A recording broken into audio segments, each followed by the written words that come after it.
Assalamualaikum warahmatullahi wabarakatuh. Alhamdulillahirabbil alamin. Wassalatu wassalamu ala asyrafil anbiya'i wal mursalin wa ala alihi washabbihi ajma'in.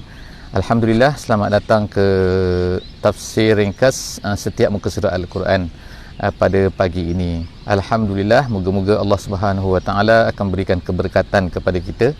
Moga-moga Allah Taala akan memberi limpah kurnia-Nya kepada kita dengan kebaikan, dengan niat kita yang ikhlas, insya-Allah, dengan menghadiri majlis ilmu kita pada pagi ini. Alhamdulillah, muka surat pada hari ini kita akan bersama-sama pada muka surat 471 insya-Allah, iaitu kita akan membaca surah Ghafir daripada ayat 34 sehingga ayat 40. Pagi ini insya-Allah 24 hari bulan Oktober tahun 2020 bersamaan dengan 7 hari bulan Rabiul Awal 1442. Saya daripada Bandar Seri Begawan, alhamdulillah, daripada depan masjid ini. Pada hari ini hujan sedikit renyai-renyai, tapi insya-Allah moga-moga Allah Subhanahu wa taala akan kekalkan kita berada di sini. Tidak ada hujan yang lebat. Sebab jika sekiranya ada hujan yang lebat, kita terpaksa lari dari tempat medan ini, padang ini. Alhamdulillah, daripada Masjid Umar Ali Saifuddin Bandar Seri Begawan, insya-Allah kita akan bersama-sama untuk meneliti, memetik yang terbaik insya-Allah yang mampu kita lakukan, yang setakat yang kita mampu baca pada pagi ini, muka surat 471. Kita akan baca muka surat 34 sehingga 40 insya-Allah, dan kepada sesiapa yang mempunyai kesesuaian untuk membuka mushaf dan sebagainya, boleh buka mushaf insya-Allah. A'udzubillahi minasyaitonirrajim. Bismillahirrahmanirrahim. Walaqad ja'akum yusufu min qabl bil bayyinat fama ziltum fi syakkim mimma ja'akum bih hatta idza halaka qultum lan yab'atsallahu min ba'dihi rasula kadzalika yudillullahu man huwa musrifun murtab. Sadaqallahul azim. Ayat yang saya bacakan tadi adalah ayat daripada 34 surah Ghafir insya-Allah. Kita masih lagi bercerita tentang sekarang ni, tentang perdebatan ataupun perbincangan ataupun dialog yang berlaku di antara seorang daripada keluarga Firaun. Wa qala rajulun min ali Firaun yaktumu imanahu, iaitu yang menyembunyikan imannya. Mereka dia ni adalah daripada keluarga Firaun. Dia menyembunyikan imannya, tetapi dia berhujah dengan Firaun. Dan banyaklah yang telah kita baca kemarin dalam muka surat 470 tentang perkara-perkara yang telah dihujahkan secara logiknya oleh lelaki ini terhadap Firaun. Apabila Firaun berkata dia akan membunuh Nabi Musa alaihi salam. Jadi ini dah sampai pada klimaks ni, dah melampau. Oleh kerana itulah maka lelaki tersebut muncul dan mengatakan perkara tersebut, tetapi dia tidak menyatakan secara direct bahawa dia ni beriman, tapi dia telah mengatakan secara tidak langsung, memberi kita ni berfikir, kenapa kita mesti bunuh dia. Jadi pada hari ini kita akan baca lagi apakah yang dikatakan oleh lelaki tersebut kepada Firaun, kepada pengikut-pengikut Firaun. Apa yang dikatakan? Dia kata walaqad ja'akum yusufu min qabl. Sebelum daripada ni dah datang dah Yusuf. Dia tak sebut di sini siapakah Yusuf di sini. Jadi ulama tafsir telah mempunyai dua pendapat. Tapi yang masyhurnya ialah Yusuf di sini adalah Nabi Yusuf alaihi salam, iaitu apa? Nabi Yusuf bin Yaqub alaihi salam, anak Nabi Yaqub alaihi salam, sebagaimana yang telah kita baca di dalam surah Yusuf. Tapi ada pendapat mengatakan bahawa Yusuf di sini lah bukan Yusuf tersebut, tapi Yusuf ni Yusuf bin Ibrahim bin Yusuf bin Yaqub, iaitu maknanya cuculah. Yusuf juga namanya, tapi dia adalah cucu kepada Nabi Yusuf alaihi salam. Wallahu a'lam bissawab. Itu rasanya, tetapi semua ni ialah sama ada Yusuf Nabi Yusuf atau Yusuf cucu kepada Nabi Yusuf. Maka yang penting di sini ialah apa? Iaitu Yusuf ini telah diutuskan, telah datang kepada Firaun ini, dan telah bukan Firaun ini tetapi Firaun yang sebelum ni. Kerana jarak, kalau ikutnya jarak di antara Nabi Yusuf alaihi salam dengan Nabi Musa alaihi salam adalah 400 tahun. Satu masa yang lama, 400 tahun jaraknya. Jadi siapakah dalam kisah Nabi Yusuf ni, siapakah kita nak katakan yang memerintah pada masa tersebut? Ulama-ulama tafsir mengatakan yang memerintah pada masa tersebut, iaitu pada masa Nabi Yusuf itu bukanlah Firaun. Kerana itulah kita tidak jumpa perkataan Firaun di dalam menceritakan, semasa menceritakan kisah Nabi Yusuf. Yang dikatakan, yang disebutkan oleh Allah Subhanahu wa taala semasa menceritakan kisah Nabi Yusuf ialah Al-Malik, Al-Malik iaitu raja, Raja ataupun Al-Aziz. Jadi sama ada Al-Malik ataupun Al-Aziz ini dia tak sebutkan perkataan Firaun. Jadi pakar-pakar sejarah telah mencarilah berbincang perkara ini. Jadi ini bukanlah tempat kita untuk untuk dengar lebih detail, tetapi ertinya kat sini ialah dia adalah orang yang berbeza kan, dan masa pun berbeza. Jadi yang dihadapi oleh Nabi Musa pada masa ini adalah Firaun. Jadi dikatakan bahawa ada keturunan-keturunan ataupun era-era di mana era tu era-era Firaun. Ada era-eranya adalah bukan era Firaun. Wallahu a'lam bissawab. Yang penting sekarang ialah Firaun dengan Nabi Musa sekarang ni.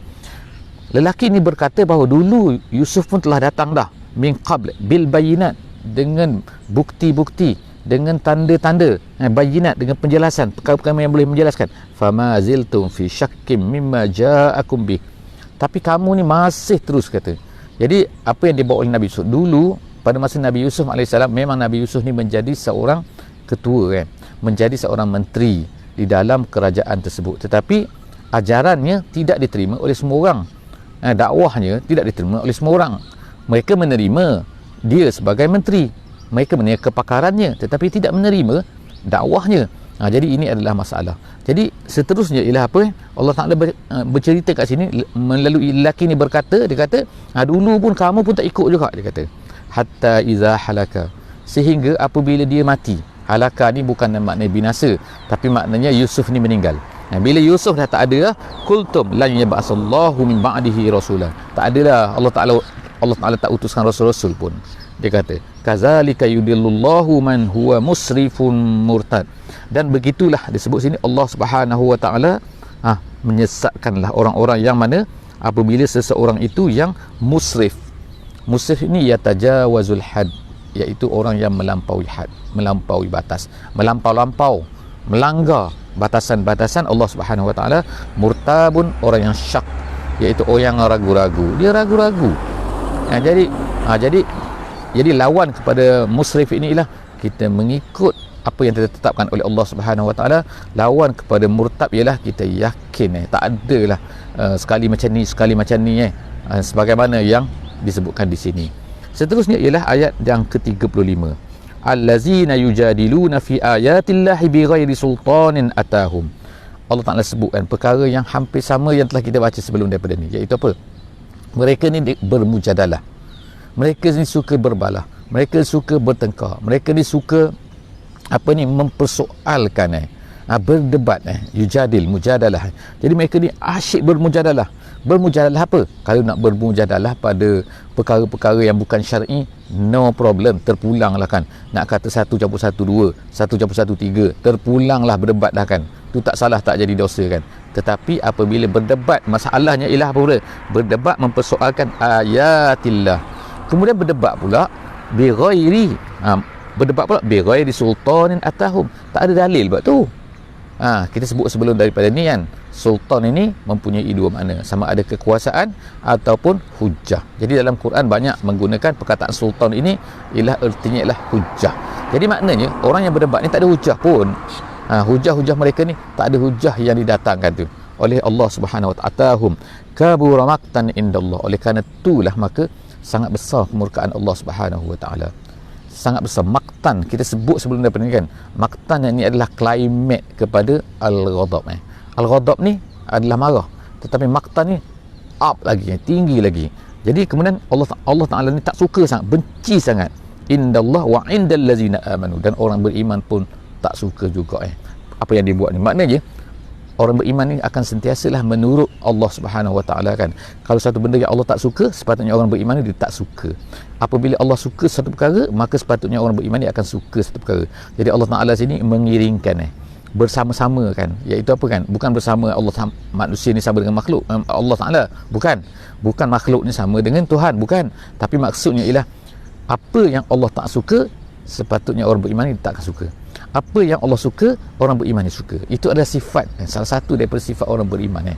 Jadi walaupun manusia memang tak suka, tapi Allah suka, maka kita mesti suka. Kalau semua manusia ni suka tapi Allah Taala tak suka, semua manusia tak suka tapi Allah Taala suka, jadi kita ikut Allah bukannya ikut manusia. Itu adalah sikap orang beriman. Jadi di sini Allah Ta'ala murka, Allah Ta'ala benci, maka orang beriman pun benci. Wa indal ladzina amanu kadzalika yatba'ullahu ala kulli qalbi mutakabbirin jabbar. Allah Ta'ala sebutkan macam itulah. Allah Ta'ala copkan. Yatba' ni macam print kan, macam dah. Kalau macam tu copkan dah. Ala kulli, ke atas hati orang-orang yang mutakabbir. Mutakabbir ni apa? Mutakabbir ni daripada wazan. Wazan dalam bahasa Arabnya ialah makna timbangan, maknanya persamaannya kalau ikutnya ifta'ala. Asalnya fa'ala, jadi ifta'ala. Jadi mutakabbirun daripada ifta'ala. Apa ifta'ala? Ifta'ala ni ialah apabila satu perbuatan yang mana seseorang itu mendakwa sesuatu perkara tetapi sebenarnya perkara itu tidak ada padanya. Jadi daripada besar, perkataan besar kabara, tiga perkataan tu kabara makna besar. Jadi bila mutakabbir kabara yastakbir, mutakabbir ifta'ala. Jadi mutakabbir iaitu mufta'ilun. Mufta'ilun. Jadi mufta'ilun iaitu seorang yang mendakwa dia tu besar sedangkan perkara tu tak ada pada dia. Itu maksud mutakabbirun. Mutakabbir. Sebab tu kita kata takabur tu daripada perkataan bahasa Arab. Bahasa Arab tu takabur. Takabur tu maknanya ialah seorang yang merasa sombong. Kita terjemahkan. Tapi maksud asalnya ialah apabila seseorang itu merasai satu benda, satu perkara yang dia tak ada. Iaitu jadi kabara tu besar, seorang merasai bahawa dia tu besar sedangkan sebenarnya besar tu tak ada pada dia pun. Jadi sini Allah Ta'ala tak suka sangat. Iaitu apa? Kenapa manusia ni Allah Ta'ala kata mutakabbir? Dia rasa dia ni hebat, dia rasa dia ni kaya, dia rasa dia ni boleh berdiri sendiri, tak perlu kepada Tuhan dan sebagainya. Jadi itulah betul mutakabbir, rasa besar sangat rasa besar sangat. Jadi Allah Ta'ala sangat benci benda ni kan. Jabbar ni pula yang jahat, yang buat apa saja ikut suka hati dia. Dia tak ada peraturan, tak ada apa dah. Itu nama dia jabbar. Jadi Allah Ta'ala tak suka qalbi mutakabbirin jabbar. Wa qala fir'aunu ya Haman. Tengok kan, sekarang ni Fir'aun berkata. Fir'aun ada dengar cakap? Dia tak dengar cakap ni. Dia tak dengar cakap orang. Dia tak dengarlah nasihat rajulun mu'minun min ali Fir'aun ni.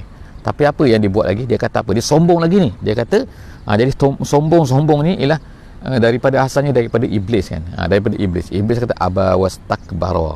Dia enggan, dia sombong. Jadi dia warisi seterusnya kepada ni Firaun ini. Memang pengikut iblis pun. Bahkan iblis pun tak berani mengaku Tuhan, tapi dia ni mengaku Tuhan. Ana rabbukumul a'la, kata iblis. Jadi daripada situ dia berkata apa? Dia kata apa? Dia tak mau terima. Wa qala Firaun ya Haman. Wahai Haman. Haman ni of course lah kan, dia punya menteri lah, orang besar dia lah kan. Ya Haman, ibnili sarhan, binakan untuk aku sarhan. Sarhan ni ialah satu bangunan yang tinggi, tinggi habis tinggi yang dia mampu. Sarhan, ada yang dikatakan, jadi setengah-setengah ulama mengatakan ialah sarhan ini piramid tu. Piramid itulah bangunan yang tinggi tu yang disuruh oleh Firaun kepada Haman supaya bina ni. Untuk apa dia tu? Dia kata la'alli ablul asbab. Supaya apa? Supaya aku sampai kepada asbab. Asbab ni apa? Ulama-ulama tafsir mengatakan bahawa maksud asbab sini ialah pintu-pintu langit. Kenapa? Kerana Firaun ini dia kata dia nak naik atas, dia nak tengok kan di mana Tuhan Musa ni. Aku nak tengok sendiri, dia kata. Jadi kan dalam tempat yang lain dia kata dia panah kan. Jadi dia panah, dia tengok darah tu kan. Darah apa wallahu alam. Jadi dia kata dah Tuhan Musa dah mati dah. Jadi dia kata nak ni ibnili sarhan, binakan untuk aku sarhan, bangunan yang tinggi. La'alli ablul asbab. Moga-moga aku nak naik atas ni, aku nak capai pintu, aku nak masuk pintu, aku nak tengok dia. Asbabas samawati fa attali'a ila ilahi Musa. Aku nak tengok, dia kata Tuhan Musa ni. Attali'a ni aku nak jenguk, nak tengok kata. Tengok tu dia punya, nak kata takabur dia tu kan, nak kata jahat dia tu kan, nak kata tak terimanya nasihat daripada lelaki tersebut. Jadi dia kata wa inni la azunnuhu kaziba, aku rasa dia tipu, tak ada pun Tuhan-Tuhan ni. Kemudian wa kazalika zuyyina li fir'auna su'u amalihi, begitulah Allah Ta'ala tunjukkan su'u amalihi, keburukan amalannya. Maknanya kan Allah Ta'ala ceritakan semua keburukan-keburukan yang dilakukan oleh Fir'aun, dan Allah Ta'ala dedahkan semua kan. Itulah bodohnya Fir'aun kan. Bagaimana Fir'aun ini Allah Ta'ala tunjukkan dia buat benda-benda yang memang tak logik lah kita katakan. Tapi sebab apa? Nak buktikan kepada rakyat dia tu bahawa dia tu betul, dan apa yang didakwa oleh Fir'aun ni adalah salah. Jadi tengok dia kata wa ma kaidu fir'auna illa fi tabab. Apa jadi? Tabab ni maknanya khasar, tabab ni maknanya rugi. Khasar tu maknanya rugi.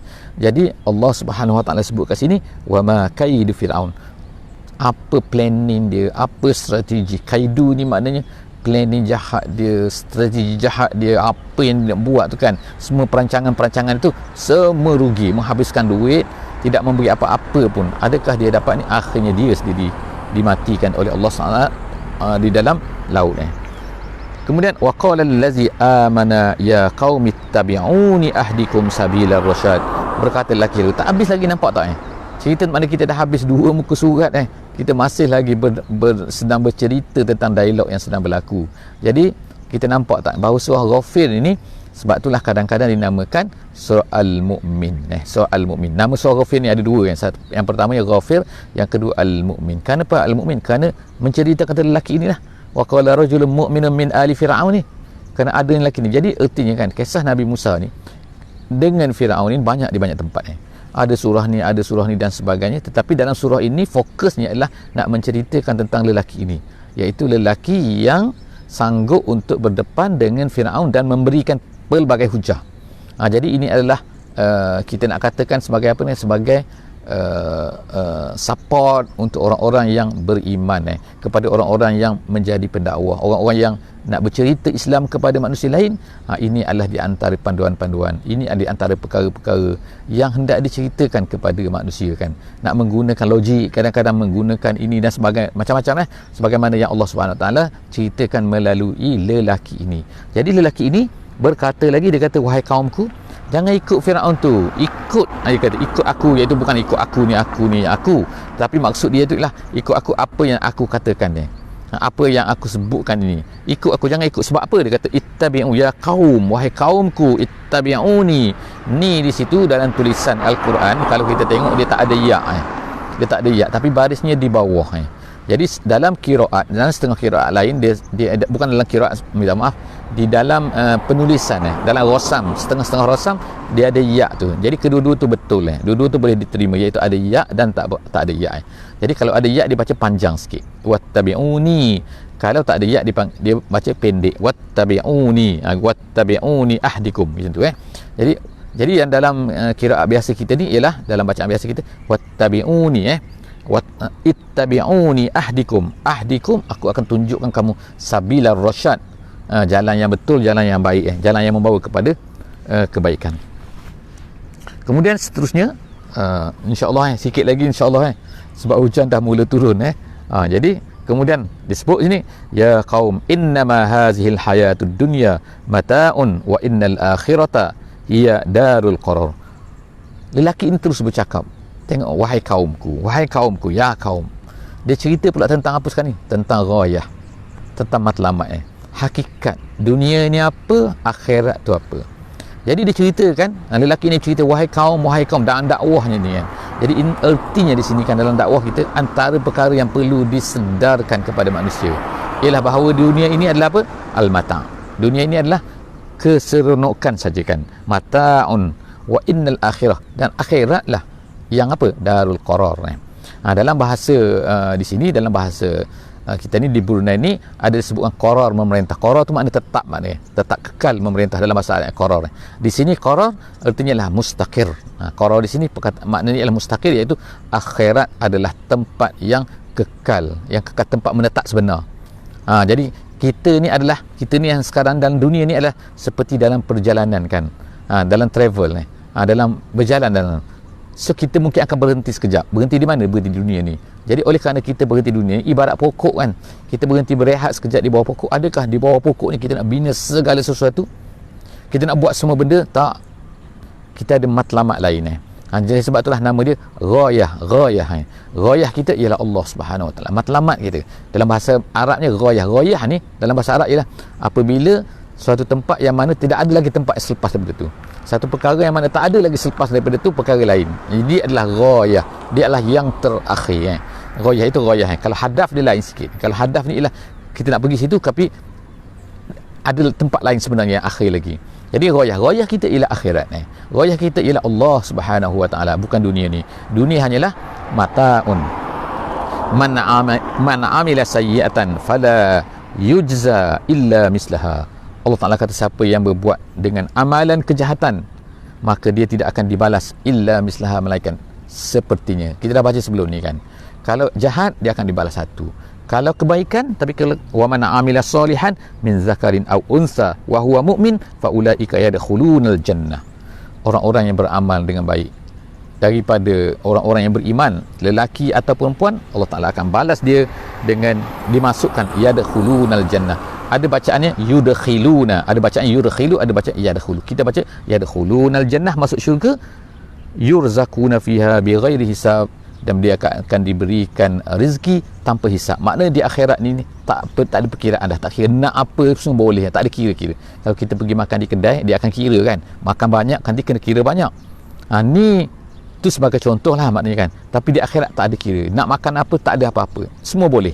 Itu diberikan oleh Allah Subhanahu Wa Taala, sama ada makanan ke, rezeki ni termasuk semua, makanan, minuman, kesihatan, apa semua itulah dipanggil rezeki yang dimanfaatkan oleh manusia. Jadi setakat itulah saja untuk hari ini. InsyaAllah hujan dah turun, dah mula dengan lebatnya, maka saya berhentilah di sini saja. InsyaAllah kita jumpa lagi esok hari, InsyaAllah pada muka surat 472. Aku qouli hadza. Minta maaf esok tak ada.